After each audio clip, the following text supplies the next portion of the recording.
Great Smoky Mountains National Park, Smoky's at Home logo. Smoky's is spelled with 3 E's for explore, entertain, and escape. The National Park Service Arrowhead logo. 2 people trek through a dark, rainy forest.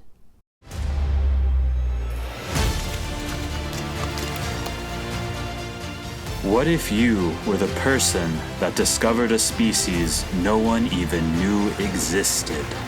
Continuing through a creek, both squat down to look under a rock. What would you name it? What do you think this new species would mean to science?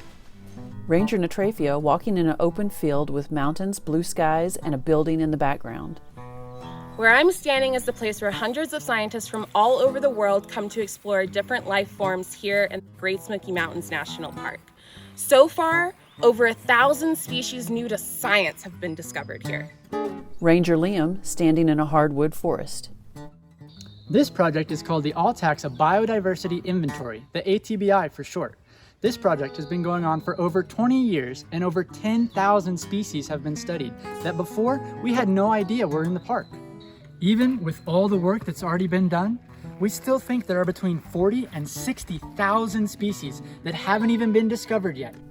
2 videos side by side, one of mountains at sunrise, the other Ranger Natrafia approaching in the forest. When you think of Great Smoky Mountains National Park, what kinds of animals do you think of? Bear? Elk? Salamander? Park ranger? Animated fire circles park ranger. In a new scene, Ranger Liam approaches AmeriCorps member Izzy, who holds a petri dish of insects. Those are the stars of the Smokies, and they're super important. But what if I told you that these guys are what make it possible for us to have animals in the park? These are called terrestrial macro-invertebrates. Terrestrial macro-invertebrate what? Are you talking about aliens? No. Terrestrial, meaning land or earth. Macro, which means the opposite of micro, which means it's big enough to see without a microscope. And the last part, invertebrate, which means it doesn't have a spine.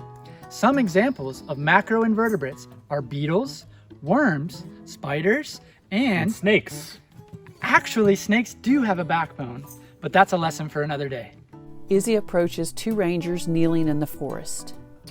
Did you get it? Cool. Yeah. Hey Ranger Becca. Hey Ranger Natrafia. Hey Izzy. Are you guys collecting bugs again? Yeah, we sure are. How come y'all are so obsessed with those things?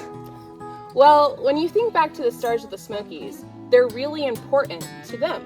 So the salamanders like to eat all kinds of terrestrial macroinvertebrates. The bears are really partial to the grubs and the larvae of some of them. The elk really love to eat the grass, which comes from healthy soil. And do you know what makes healthy soil? Is it terrestrial macroinvertebrates? You're Nailed right. it. Yeah, and Izzy too, when we monitor terrestrial macroinvertebrates over long periods of time, it kind of gives us a big picture of what's going on in the park. So these organisms, when we look at their diversity, their abundance, we can tell what things are affecting them. So maybe it's pollution or climate change. If we look at that data over time, we get a better picture of what's going on in the park as a whole. Yeah. And so that's why we like to call these things bioindicators. And so if we can show that the diversity or the abundance of these bioindicators is changing over time, that can be kind of a check engine light to what's going on in our ecosystem, which helps us better protect and preserve our resources. So do you want to help us see what more we can find out here? Yeah, that sounds great. Awesome. Thanks, Izzy. Let's go. We're standing here at one of our data collection sites where we're going to be collecting for 12 minutes here in this standard plot. The reason that we use these consistent variables is so that we can monitor accurate change over time.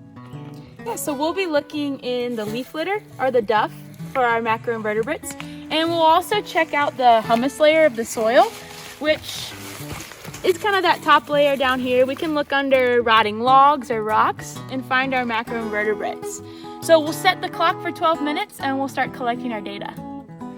The group collects macroinvertebrates in the data plot in a 12-minute time-lapse video. The timer reaches 0 and the group walks out of the forest. So now that we've collected our samples, it's time to go back to the lab and do our inventory. So we'll see you all there. The Smokies at Home logo with 3 E's. A partnership of the National Park Service, Friends of the Smokies, Great Smoky Mountains Association, Discover Life in America, and Great Smoky Mountains Institute at Tremont. Smokies.org, spelled with 3 E's. Actors: Becca Campbell, Gahawis, P.T. Lathrop, Israel Golden, Natrafia Miller, and Liam Campbell. Music: An Epics by Vladimir Z. and Might Should by Bill Mize. Photos by Laura Berry, David Claude, Jan Heyer, Juan Pablo Miscafroni, Kirschhoff Naiwolmi, Sipakorn Yakasakorn, Paul Zerwinski on Unsplash.com. Visual effects by Production Crate LLC, videography by Gahawis, Israel Golden, and Liam Campbell, screenwriting script Rebecca Campbell, directed and edited by Liam Campbell.